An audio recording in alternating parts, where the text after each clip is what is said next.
ਦੁਆਰਿਆ।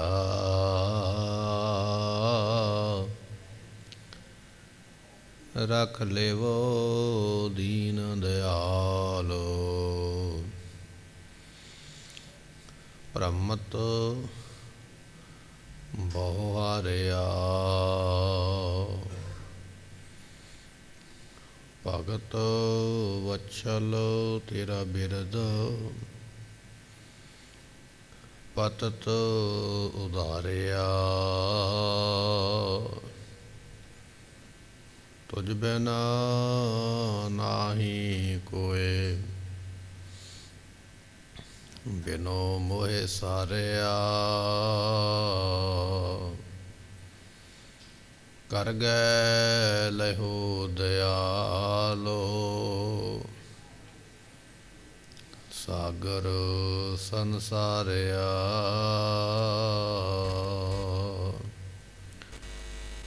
ਤੇਰੇ ਕਵਨ ਕਵਨ ਗੁਣ ਕਹਿ ਕਹਿ ਗਾਵਾਂ। ਤੂੰ ਸਾਹਿਬ ਗੁਣੀ ਨਿਧਾਨਾ। ਤੁਮਰੀ ਮਹਿਮਾ ਬਰਨ ਨ ਸਕੂੰ। ਤੂੰ ਠਾਕੁਰ ਊਚ ਭਗਵਾਨਾ। ਸੁਖਾ ਟਲ ਗੁਰ ਸੇਵੀਐ। ਐਨਿਸ ਸਹਿਜ ਸੁਭਾਏ। ਦਰਸ਼ਨ ਪਰਸਿਐ ਗੁਰੂ ਕੈ। ਜਨਮ ਮਰਨ ਦੁਖ ਜਾਏ। ਹੋਐ ਸਿਫਤ ਖਸਮਦੀ। ਦੋਰੇ ਅਰਸੋਂ ਕਰਸੋਂ ਚਟੀਐ। ਡਿਠੇ ਸੱਚੇ ਪਾਤਸ਼ਾਹ। ਮਾਲ ਜਨਮ ਜਨਮ ਦੀ ਕੱਟੀਐ। ਡਿਠੇ ਸੱਚੇ ਪਾਤਸ਼ਾਹ।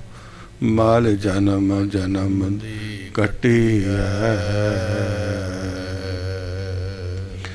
ਸਤਨਾਮ ਸ੍ਰੀ ਵਾਹਿਗੁਰੂ ਸਾਹਿਬ ਜੀਓ। ਸੋਰਠ ਮਹਲਾ ਚੌਥਾ। ਆਪੇ ਕੰਡਾ ਆਪ ਤਰਾਜੀ ਪ੍ਰਭ। ਆਪੇ ਤੋਲ ਤੁਲਾਇਆ। ਆਪੇ ਸਾਹੂ ਆਪੇ ਵਣਜਾਰਾ। ਆਪੇ ਵਣਜ ਕਰਾਇਆ। ਆਪੇ ਧਰਤੀ ਸਾਜਨ ਪਿਆਰੇ। ਪਿੱਛੇ ਟੰਕ ਚੜਾਇਆ।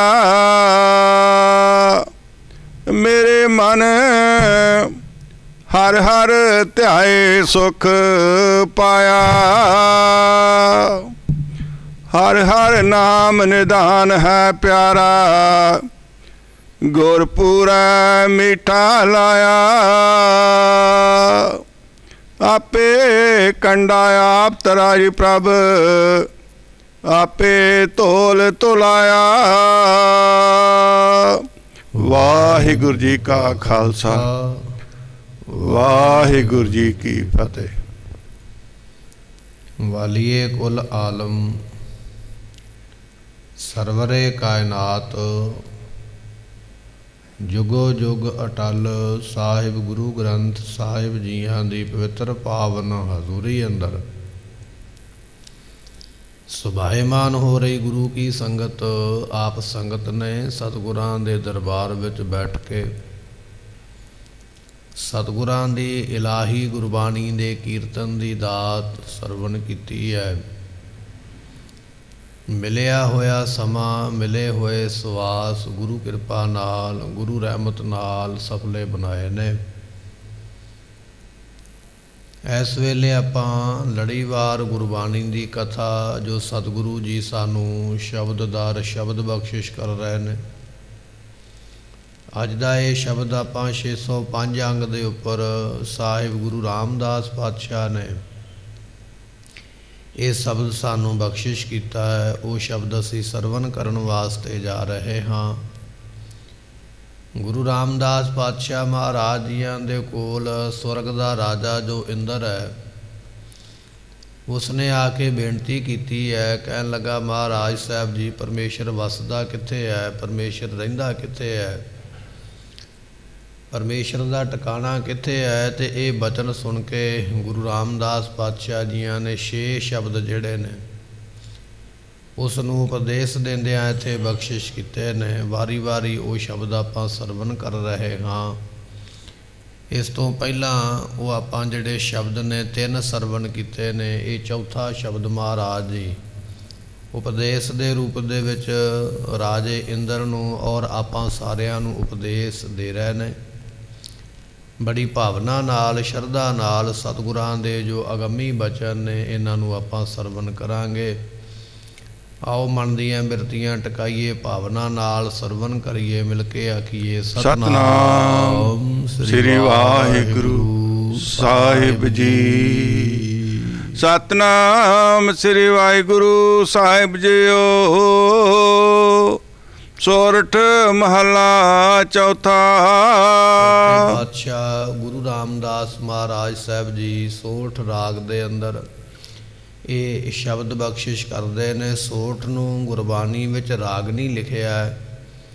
ਮਹਾਰਾਜ ਫਰਮਾਉਂਦੇ ਨੇ, ਖਸਟਮ ਮੇਘ ਰਾਗ ਵੈ ਗਾਵੈ, ਪਾਂਚੋ ਸੰਗ ਬਰੰਗਨ ਲਾਵੈ, ਸੋਰਠ ਗੋਂਡ ਮਲਾਰੀ ਧੁਨੀ, ਪੁਨ ਗਾਵੈ ਆਸਾ ਗੁਣ ਗੁਣੀ, ਉੱਚੈ ਸੁਰ ਸੂਹੋ ਪੁਨ ਕੀਨੀ। ਇਹ 5 ਰਾਗਨੀਆਂ ਜਿਹੜੀਆਂ ਨੇ ਇਹ ਮੇਘ ਰਾਗ ਦੀਆਂ ਇਸਤਰੀਆਂ ਨੇ। ਸੋ ਖਸਟਮ ਮੇਘ ਰਾਗ ਵੈ ਗਾਵੈ, 6 ਵੱਡੇ ਰਾਗ ਨੇ। ਉਹਨਾਂ 6 ਵੱਡੇ ਰਾਗਾਂ ਵਿੱਚੋਂ ਮੇਘ ਰਾਗ ਨੂੰ 6ਵਾਂ ਸਥਾਨ ਪ੍ਰਾਪਤ ਹੋਇਆ, ਜਿਸ ਨੂੰ ਗਾਉਣ ਦੇ ਨਾਲ ਬਾਰਿਸ਼ ਹੋ ਜਾਂਦੀ ਹੈ, ਮੀਂਹ ਪੈਣ ਲੱਗ ਪੈਂਦਾ। ਉਸ ਰਾਗ ਦੀਆਂ 5 ਇਸਤਰੀਆਂ ਨੇ, ਸੋਰਠ, ਗੌਂਡ ਅਤੇ ਮਲਾਰੀ। ਇਹ 3 ਨੇ। ਇੱਕ ਦਾ ਨਾਮ ਸੋਰਠ ਹੈ, ਇੱਕ ਦਾ ਨਾਮ ਗੌਂਡ ਹੈ, ਇੱਕ ਦਾ ਨਾਮ ਮਲਾਰੀ ਹੈ।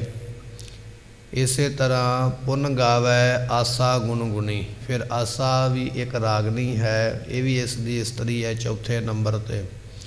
ਉੱਚੈ ਸੁਰ ਸੂਹੋ ਪੁਨ ਕੀਨੀ।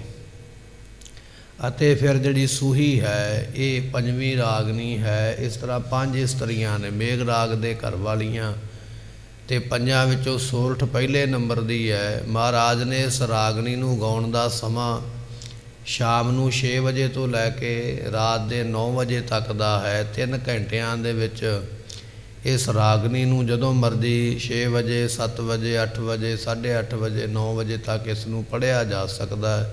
ਇਹ ਇਹਦੇ ਗਾਉਣ ਦਾ ਸਮਾਂ ਹੈ। ਜਿਹੜੇ ਗਵਈਏ ਨੇ, ਰਾਗ ਵਿਦਿਆ ਦੇ ਮਾਹਰ, ਇਸ ਸਮੇਂ ਇਸ ਰਾਗ ਨੂੰ ਗਾਉਂਦੇ ਨੇ। ਇਸ ਰਾਗਨੀ ਦੇ ਅੰਦਰ ਗੁਰੂ ਰਾਮਦਾਸ ਪਾਤਸ਼ਾਹ ਜੀ ਸਾਨੂੰ ਪਵਿੱਤਰ ਉਪਦੇਸ਼ ਬਖਸ਼ਿਸ਼ ਕਰਦੇ ਹਨ। ਆਪੇ ਕੰਡਾ ਆਪ ਤਰਾ ਜੀ, ਪ੍ਰਭ ਆਪੇ ਧੋਲ ਧੁਲਾਇਆ। ਫਰਮਾਉਂਦੇ ਉਹ ਅਕਾਲ ਪੁਰਖ ਆਪ ਹੀ ਕੰਡਾ ਹੈ, ਆਪ ਹੀ ਤਰਾਜੀ ਕਹੀਏ ਤਕੜੀ ਹੈ।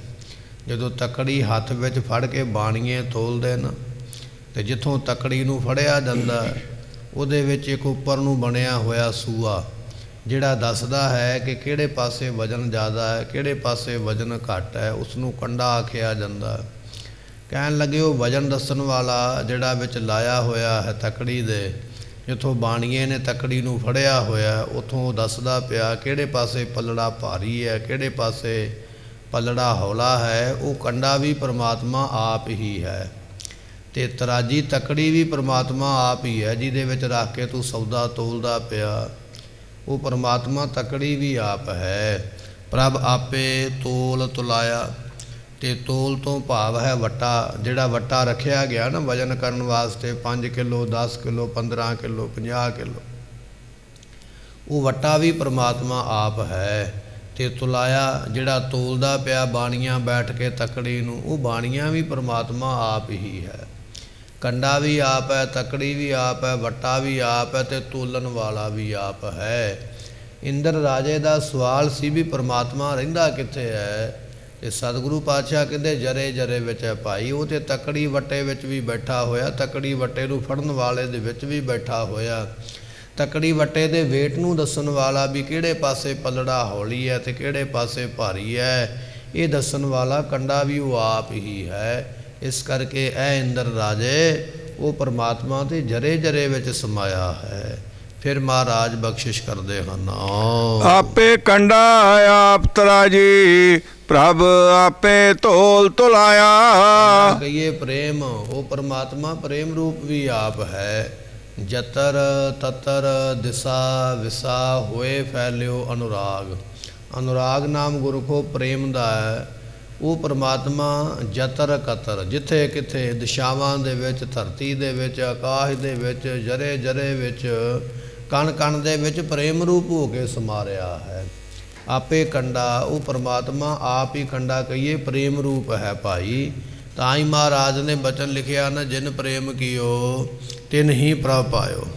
ਸੋ ਪਰਮਾਤਮਾ ਪ੍ਰੇਮ ਰੂਪ ਹੈ, ਅਤੇ ਜਿਹੜਾ ਦੁਨੀਆ ਵਿੱਚ ਪ੍ਰੇਮ ਕਰਦਾ ਹੈ ਉਸ ਨੂੰ ਉਹ ਪਰਮਾਤਮਾ ਫਿਰ ਪ੍ਰਾਪਤ ਹੋ ਜਾਂਦਾ ਹੈ, ਕਿਉਂਕਿ ਪਰਮਾਤਮਾ ਦਾ ਗੁਣ ਉਹਦੇ ਵਿੱਚ ਆ ਗਿਆ, ਕਿਉਂਕਿ ਉਹ ਪਰਮਾਤਮਾ ਪ੍ਰੇਮ ਰੂਪ ਹੈ।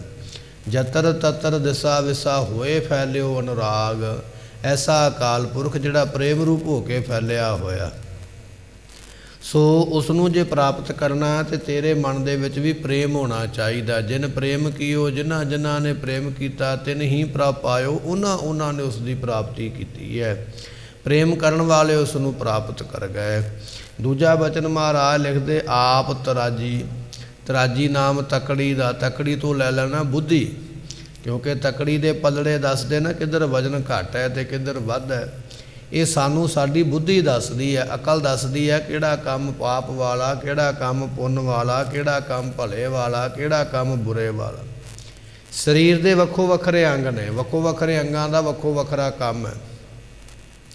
ਹੁਣ ਜਿਵੇਂ ਸਾਡੀਆਂ ਅੱਖਾਂ ਨੇ, ਅੱਖਾਂ ਨੂੰ ਡਿਪਾਰਟਮੈਂਟ ਮਿਲਿਆ ਹੋਇਆ ਵੀ ਤੁਸੀਂ ਵੇਖਣਾ ਹੈ, ਪਰ ਅੱਖਾਂ ਨਾਲ ਸੁਣ ਤੇ ਨਹੀਂ ਨਾ ਸਕਦੇ। ਸੁਣਨ ਵਾਲਾ ਜਿਹੜਾ ਹਿੱਸਾ ਹੈ, ਸੁਣਨ ਵਾਲਾ ਗੁਣ ਜਿਹੜਾ ਪਰਮਾਤਮਾ ਨੇ ਕੰਨਾਂ ਨੂੰ ਦਿੱਤਾ ਹੈ।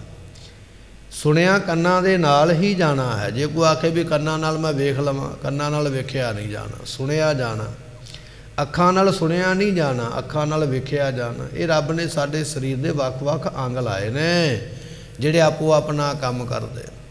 ਹੁਣ ਸਾਡੇ ਸਰੀਰ ਦੇ ਹੱਥ ਦੇ ਉੱਪਰ ਕੋਈ ਚੀਜ਼ ਰੱਖ ਕੇ ਵੇਖੋ ਤੇ ਇਹ ਦੱਸੋ ਵੀ ਇਹ ਮਿੱਠੀ ਹੈ ਕਿ ਕੌੜੀ, ਪਰ ਨਹੀਂ ਪਤਾ ਲੱਗੇਗਾ। ਜਦੋਂ ਉਹ ਚੀਜ਼ ਨੂੰ ਚੁੱਕ ਕੇ ਜ਼ੁਬਾਨ 'ਤੇ ਰੱਖੇਗਾ, ਜ਼ੁਬਾਨ ਦੱਸੇਗੀ ਵੀ ਇਹ ਮਿੱਠਾ ਹੈ ਕਿ ਕੌੜਾ, ਕਿ ਖੱਟਾ ਹੈ, ਕਿਉਂਕਿ ਉਹ ਗੁਣ ਰੱਬ ਨੇ ਕੇਵਲ ਜ਼ੁਬਾਨ ਨੂੰ ਦਿੱਤਾ ਹੈ। ਭਾਵੇਂ ਕਿ ਜ਼ੁਬਾਨ ਵੀ ਮਾਸ ਦੀ ਬਣੀ ਹੈ, ਪਰ ਹੱਥ 'ਤੇ ਰੱਖ ਕੇ ਤੁਹਾਨੂੰ ਇਹ ਨਹੀਂ ਪਤਾ ਲੱਗੇਗਾ ਵੀ ਇਹ ਚੀਜ਼ ਮਿੱਠੀ ਹੈ ਕਿ ਕੌੜੀ ਹੈ। ਉਹ ਹਿੱਸਾ ਪ੍ਰਮਾਤਮਾ ਨੇ ਜ਼ੁਬਾਨ ਨੂੰ ਦਿੱਤਾ, ਉਹਨੇ ਰਸ ਦੱਸਣਾ ਵੀ ਕਿਵੇਂ ਦਾ। ਚਮੜੀ ਦਾ ਇੱਕ ਆਪਣਾ ਰਸ ਹੈ, ਸਪਰਸ਼ ਦਾ ਰਸ ਚਮੜੀ ਦਾ, ਤੱਤਾ ਹੈ ਕਿ ਠੰਡਾ ਹੈ। ਇਹ ਸਾਡਾ ਹੱਥ ਜਦੋਂ ਅਸੀਂ ਕਿਸੇ ਚੀਜ਼ ਨੂੰ ਲਾਵਾਂਗੇ ਉਦੋਂ ਪਤਾ ਲੱਗੇਗਾ। ਕੰਨ ਦੱਸ ਨਹੀਂ ਸਕਣਗੇ ਵੀ ਚੀਜ਼ ਗਰਮ ਹੈ ਕਿ ਠੰਡੀ ਹੈ, ਉਹ ਚਮੜੀ ਨੇ ਦੱਸਣਾ ਹੈ। ਇਹ ਸਾਡੇ ਸਰੀਰ ਦੇ ਅੰਗ ਵੱਖ-ਵੱਖ ਤਰ੍ਹਾਂ ਕੰਮ ਕਰਦੇ। ਇਸੇ ਤਰ੍ਹਾਂ ਸਾਡੀ ਜਿਹੜੀ ਬੁੱਧੀ ਹੈ ਨਾ ਗੁਰਮੁਖੋ, ਉਹਦਾ ਵੀ ਇੱਕ ਕੰਮ ਹੈ। ਬੁੱਧੀ ਦਾ ਕੰਮ ਹੈ ਉਹਨੇ ਸਾਨੂੰ ਇਹ ਦੱਸਣਾ ਆਹ ਕੰਮ ਮਾੜੀ, ਆਹ ਕੰਮ ਮਾੜਾ ਹੈ, ਆਹ ਚੰਗਾ, ਆਹ ਭਲੇ ਦਾ, ਆਹ ਪਾਪ ਵਾਲਾ। ਹੁਣ ਅੱਗੋਂ ਫੈਸਲਾ ਆਪਾਂ ਕਰਨਾ ਵੀ ਇਹ ਸਾਨੂੰ ਬੁੱਧੀ ਦਾ ਕੰਮ ਹੈ ਦੱਸ ਦੇਣਾ, ਅਕਲ ਦਾ ਕੰਮ ਹੈ ਦੱਸ ਦੇਣਾ, ਕਰਨਾ ਹੈ ਕਿ ਨਹੀਂ ਕਰਨਾ, ਇਹ ਸਾਡੀ ਮਰਜ਼ੀ ਹੈ। ਭਗਤ ਕਬੀਰ ਸਾਹਿਬ ਜੀਆਂ ਨੇ ਬਚਨ ਲਿਖਿਆ, ਕਹਿਣ ਲੱਗੇ ਕਿ ਹਾਥ ਦੀਪ ਕੂਏ ਭਰੇ। ਕਬੀਰ ਕਾਹੇ ਕੀ ਕੁਸਲਾਤ, ਹਾਥ ਦੀਪ ਕੂਏ ਭਰੇ। ਕੋਈ ਬੰਦਾ ਜਾਂਦਾ ਪਿਆ, ਹੱਥ ਵਿੱਚ ਦੀਵਾ ਫੜਿਆ, ਲਾਲਟੈਨ ਫੜੀ ਹੈ, ਬੈਟਰੀ ਫੜੀ ਹੈ, ਲਾਈਟ ਫੜੀ ਹੋਈ ਹੈ, ਜਾਂਦਾ ਪਿਆ ਰਸਤੇ 'ਤੇ, ਅੱਗੇ ਟੋਇਆ ਆ ਗਿਆ। ਰਸਤੇ ਦੇ ਵਿੱਚ ਟੋਇਆ ਹੈ, ਇਹ ਲਾਈਟ ਨੇ ਦੱਸ ਦਿੱਤਾ ਹੈ, ਇਹ ਲਾਲਟੈਨ ਦੀਵੇ ਨੇ ਦੱਸ ਦਿੱਤਾ ਅੱਗੇ ਟੋਇਆ ਹੈ। ਹੁਣ ਮਰਜ਼ੀ ਤੇਰੀ ਹੈ ਵੀ ਤੂੰ ਟੋਏ ਵਿੱਚ ਡਿੱਗ ਪੈਣਾ ਕਿ ਉਹਦੇ ਸਾਈਡ 'ਤੇ ਹੋ ਕੇ ਲੰਘਣਾ। ਅਸੀਂ ਗੱਡੀ ਚਲਾਉਂਦੇ ਹਾਂ ਸੜਕ ਦੇ ਉੱਪਰ, ਰਾਤ ਨੂੰ ਲਾਈਟਾਂ ਜਗਦੀਆਂ ਨੇ, ਲਾਈਟ ਦਾ ਕੰਮ ਹੈ ਦੱਸਣਾ ਅੱਗੇ ਟੋਇਆ। ਹੁਣ ਆਪਾਂ ਟੋਏ ਦੇ ਵਿੱਚ ਵੱਜਣਾ ਜਾਂ ਉਹਦੇ ਸਾਈਡ ਦੀ ਲੰਘਣਾ, ਇਹ ਸਾਡਾ ਅੱਗੇ ਫੈਸਲਾ। ਇਸੇ ਤਰ੍ਹਾਂ ਸਾਡੀ ਬੁੱਧੀ ਜਿਹੜੀ ਹੈ ਨਾ ਸਾਨੂੰ ਗਿਆਨ ਦਿੰਦੀ ਹੈ ਵੀ ਆਹ ਕੰਮ ਚੰਗਾ ਤੇ ਆਹ ਮਾੜਾ ਹੈ। ਹੁਣ ਕਰਨਾ ਹੈ ਕਿ ਨਹੀਂ ਕਰਨਾ, ਇਹ ਤੇਰੀ ਆਪਣੀ ਮਰਜ਼ੀ ਹੈ। ਜਿਵੇਂ ਦਾ ਕਰੇਗਾ ਉਵੇਂ ਦਾ ਫਲ ਪਾਵੇਂਗਾ। ਸਤਿਗੁਰੂ ਪਾਤਸ਼ਾਹ ਕਹਿਣ ਲੱਗੇ ਆਪ ਤਰਾਜੀ। ਇਹ ਜਿਹੜੀ ਤੇਰੀ ਬੁੱਧੀ ਹੈ ਨਾ ਇਹ ਤਕੜੀ ਹੈ, ਤਕੜੀ ਦੇ ਵਾਂਗ ਇਹ ਦੱਸਦੀ ਹੈ ਕਿਹੜਾ ਪੁੰਨ ਵਾਲਾ ਕੰਮ ਹੈ, ਕਿਹੜਾ ਪਾਪ ਵਾਲਾ ਕੰਮ ਹੈ, ਕਿਹੜਾ ਭਾਰੀ ਕੰਮ ਹੈ, ਕਿਹੜਾ ਹੌਲਾ ਕੰਮ ਹੈ। ਇਹ ਕੰਮ ਬੁੱਧੀ ਦਾ ਹੈ। ਪ੍ਰਭ ਆਪੇ ਤੋਲ ਤਲਾਇਆ, ਤੇ ਤੋਲ ਨਾਮ ਵੱਟੇ ਦਾ, ਵੱਟਾ ਕਹੀਏ ਵਿਚਾਰ, ਵਿਚਾਰ ਰੂਪੀ ਵੱਟਾ ਤੇਰੇ ਕੋਲ ਹੋਣਾ ਚਾਹੀਦਾ। ਵਿਚਾਰ ਹੋਵੇਗੀ ਫਿਰ ਤੂੰ ਮਾਪ ਸਕੇਂਗਾ, ਫਿਰ ਤੂੰ ਦੱਸ ਸਕੇਂਗਾ ਵੀ ਇਹ ਵਿਚਾਰ ਕੈਸੀ ਹੈ, ਦੂਜੇ ਦਾ ਵਿਚਾਰ ਕੈਸਾ ਹੈ, ਦੂਜਾ ਕਿੰਨਾ ਕੁ ਗੰਭੀਰ ਹੈ, ਦੂਜਾ ਕਿੰਨਾ ਕੁ ਡੂੰਘਾ ਹੈ, ਦੂਜੇ ਦੇ ਵਿਚਾਰ ਕਿੰਨੇ ਕੁ ਪਾਵਰਫੁੱਲ ਨੇ, ਦੂਜੇ ਕੋਲ ਕਿੰਨੀ ਕੁ ਸਿਆਣਪ ਹੈ। ਇਹ ਤੇਰੇ ਕੋਲ ਆਪਣੇ ਕੋਲ ਵਿਚਾਰ ਹੋਵੇਗੀ ਤਾਂ ਜਾਣੇਗਾ। ਤੇ ਜੇ ਆਪਣੇ ਕੋਲ ਵਿਚਾਰ ਨਹੀਂ ਨਾ, ਸਾਹਮਣੇ ਭਾਵੇਂ ਕਿੱਡਾ ਵੀ ਸਿਆਣਾ ਬੈਠਾ ਉਹਦੀ ਕਦਰ ਨਹੀਂ ਹੋਵੇਗੀ। ਹੁਣ ਜਿਹੜਾ ਬੰਦਾ ਕਮਲਾ ਤੇ ਝੱਲਾ, ਜਿਹਦਾ ਦਿਮਾਗ ਫਿਰਿਆ ਹੋਇਆ, ਉਹਦੇ ਸਾਹਮਣੇ ਭਾਵੇਂ ਕਿੱਡਾ ਮਰਜ਼ੀ ਲਿਆ ਕੇ ਵਿਦਵਾਨ ਬਿਠਾ ਦਿਓ, ਉਹਨੂੰ ਕਦਰ ਥੋੜ੍ਹੀ ਹੈ। ਵਿਦਵਾਨ ਤੇ ਗੱਲਾਂ ਸੁਣਾਉਂਦਾ ਪਿਆ ਧਾਰਮਿਕ ਸ਼ਾਸਤਰ ਦੀਆਂ, ਗ੍ਰੰਥ ਦੀਆਂ, ਪਰ ਜਿਹਨੂੰ ਸੁਣਾਉਂਦਾ ਪਿਆ ਉਹ ਤੇ ਕਮਲਾ ਹੈ, ਉਹਦੀ ਤਾਂ ਬੁੱਧੀ ਹੈ ਹੀ ਨਹੀਂ, ਉਹਦੀ ਤੇ ਵਿਚਾਰ ਹੀ ਹੈ ਨਹੀਂ, ਤੇ ਉਹ ਕੀ ਦੱਸੇਗਾ ਵੀ ਮੇਰੇ ਸਾਹਮਣੇ ਕੀ ਵਿਦਵਾਨ ਬੈਠਾ, ਉਹਨੇ ਵੇਖ ਕੇ ਹੱਸੀ ਜਾਣਾ ਹੈ। ਪਾਤਸ਼ਾਹ ਕਹਿਣ ਲੱਗੇ ਇਹ ਵਿਚਾਰ ਰੂਪੀ ਤੇਰੇ ਕੋਲ ਵੱਟਾ ਹੋਵੇਗਾ ਤਾਂ ਹੀ ਤੂੰ ਦੂਜੇ ਦੀ ਵਿਚਾਰ ਸਮਝ ਸਕਦਾ, ਤਾਂ ਹੀ ਤੂੰ ਦੂਜੇ ਨਾਲ ਵਿਚਾਰ ਕਰ ਸਕਦਾ ਹੈ। ਉਹ ਪ੍ਰਮਾਤਮਾ ਨੇ ਵਿਚਾਰ ਰੂਪੀ ਵੱਟੇ ਦਿੱਤੇ ਨੇ। ਪ੍ਰਭ ਆਪੇ ਤੋਲ ਤੁਲਾਇਆ, ਤੇ ਤੁਲਾਇਆ ਤੋਂ ਭਾਵ ਤੋਲਣ ਵਾਲਾ ਬਾਣੀਆਂ, ਉਹ ਪ੍ਰਮਾਤਮਾ ਬਾਣੀਆਂ ਰੂਪ ਵੀ ਆਪ ਹੈ, ਵਿਚਾਰ ਰੂਪ ਵੀ ਆਪ ਹੈ, ਵੈਰਾਗ ਰੂਪ ਵੀ ਆਪ ਹੈ, ਕੰਡਾ ਰੂਪ, ਪ੍ਰੇਮ ਰੂਪ ਵੀ ਆਪ ਹੈ। ਉਹ ਸਭ ਕੁਝ ਪਰਮਾਤਮਾ ਆਪ ਹੀ ਹੋ ਰਿਹਾ ਹੈ। ਆਪੇ ਸਾਹੋ ਆਪੇ ਵਣਜਾਰਾ, ਆਪੇ ਵਣਜ ਕਰਾਇਆ। ਪਰਮਾਤਮਾ ਆਪੇ ਆਹੋ ਸ਼ਾਹੂਕਾਰ ਵੀ ਆਪ ਹੈ, ਜਿਹੜਾ ਬਾਣੀਆਂ ਤੋਲਦਾ ਪਿਆ ਨਾ, ਸ਼ਾਹੂਕਾਰ ਵੀ ਆਪ ਹੈ। ਆਪੇ ਵਣਜਾਰਾ, ਜਿਹੜਾ ਬਿਜ਼ਨਸ ਕਰਦਾ ਪਿਆ, ਸਮਾਨ ਉਹਦੀ ਦੁਕਾਨ ਤੇ ਲੈ ਕੇ ਆਇਆ, ਉਹ ਵਪਾਰੀ ਵੀ ਪਰਮਾਤਮਾ ਆਪ ਹੈ। ਜਾਂ ਉਹਦੀ ਦੁਕਾਨ ਤੋਂ ਖਰੀਦ ਕੇ ਸਮਾਨ ਲੈ ਕੇ ਤੁਰਿਆ ਜਾ ਰਿਹਾ, ਉਹ ਵਣਜਾਰਾ ਵੀ ਪਰਮਾਤਮਾ ਆਪ ਹੈ। ਆਪੇ ਸਾਹੋ ਆਪੇ ਵਣਜਾਰਾ, ਸ਼ਾਹੂਕਾਰ ਵੀ ਆਪ ਹੈ, ਬਿਜ਼ਨਸ ਕਰਨ ਵਾਲਾ ਵਪਾਰੀ ਸੁਦਾਗਰ ਵੀ ਆਪ ਹੈ। ਆਪੇ ਵਣਜ ਕਰਾਇਆ, ਤੇ ਸੌਦਾ ਵੀ ਆਪ ਹੀ ਕਰਦਾ ਪਿਆ। ਕਿਵੇਂ ਕਰਦਾ? ਦਲਾਲ ਬਣ ਕੇ। ਦਲਾਲ ਪੈ ਜਾਂਦੇ ਨੇ ਵਿੱਚ ਸੌਦੇ ਦੇ। ਆਪਾਂ ਕੋਠੀ ਲੈਣੀ ਹੈ, ਪਲਾਟ ਲੈਣਾ, ਘਰ ਲੈਣਾ, ਗੱਡੀ ਲੈਣੀ, ਵਿੱਚ ਦਲਾਲ ਰੱਖੇ ਹੋਏ। ਦਲਾਲ ਦਾ ਕੀ ਕੰਮ ਹੈ? ਉਹਦੇ ਗੁਣ ਦੱਸਣੇ ਨੇ। ਇਹ ਕੋਠੀ ਵਿੱਚ ਇਹ ਗੁਣ ਹੈ, ਇਹ ਪਲਾਟ ਵਿੱਚ ਇਹ ਗੁਣ ਹੈ, ਇਸ ਕਾਰ ਵਿੱਚ ਇਹ ਗੁਣ ਹੈ।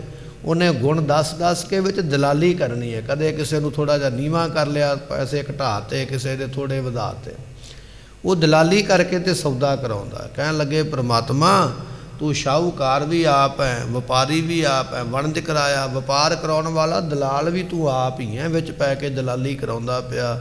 ਇਹ ਸਾਰੇ ਰੂਪ ਤੇਰੇ ਹੀ ਨੇ। ਫਿਰ ਬਖਸ਼ਿਸ਼ ਕਰਦੇ ਹਨ।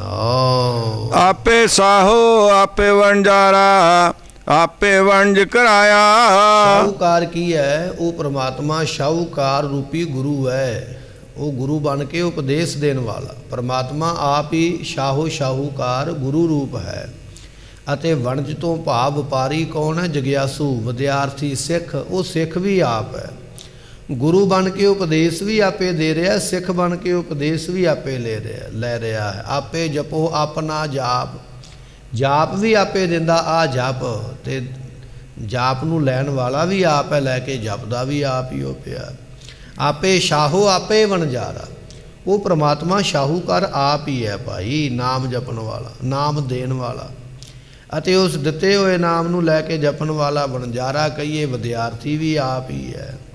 ਆਪੇ ਵਣਜ ਕਰਾਇਆ, ਵਣਜ ਕਹੀਏ ਨਾਮ ਦਾ ਸੌਦਾ ਦੇ ਕੇ ਆਪ ਹੀ ਇਸ ਵਪਾਰ ਨੂੰ ਕਰਾਉਂਦਾ। ਐਸਾ ਉਹ ਸਮਰੱਥ ਹੈ, ਨਾਮ ਦਿੰਦਾ ਵੀ ਆਪ ਹੈ, ਲੈਂਦਾ ਵੀ ਆਪ ਹੈ, ਤੇ ਨਾਮ ਰੂਪ ਵੀ ਹੋ ਕੇ ਆਪ ਹੀ ਸਾਰੇ ਕਾਰਜਾਂ ਨੂੰ ਕਰਦਾ ਹੈ। ਆਪੇ ਧਰਤੀ ਸਾਜਨ ਪਿਆਰੇ, ਪਿੱਛੇ ਟੰਗ ਚੜਾਇਆ। ਗੁਰਮੁਖੋ 4 ਮਾਸਿਆਂ ਦਾ ਹੁੰਦਾ, 4 ਮਾਸਿਆਂ ਦੇ ਤੋਲ ਨੂੰ ਟੰਗ ਆਖਿਆ ਜਾਂਦਾ।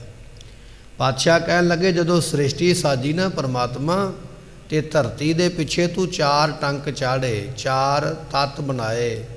4 ਮਾਸਿਆਂ ਤੋਂ ਲੈ ਲੈਣਾ 4 ਤੱਤ।